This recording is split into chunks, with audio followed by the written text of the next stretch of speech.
Hindi pwedeng kung ano-ano na lang sasabihin sa atin, susunod-sunuran na lang tayo. Diba? Pulis ako, hindi mo pwede akong utusan.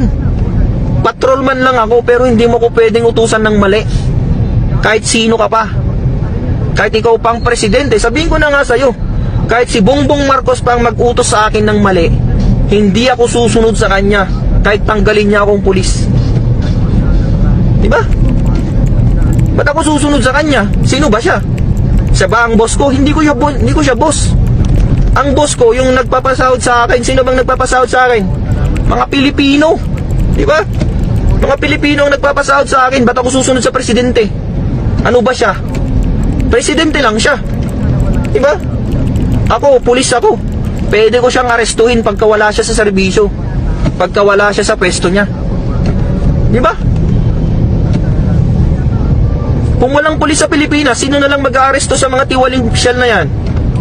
Kaya tayo nagpulis para hindi tayo maging kakampi ng mga tiwaling opisyal. Tayo dapat nasa gitna lang tayo, mga kasama. Nasa gitna lang tayo. Hindi pwedeng dahil presidente natin siya na yung susunundan natin. Hindi pwedeng dahil presidente natin siya na yung susundin natin sa lahat ng bagay. Hindi po pwede yun. Partisa ng tawag doon. Hindi porke presidente ka, susundin kita. Ano ka? Sino ka ba? Para sundin ko, tama ka ba? Ang tanong, nasa tama ka ba?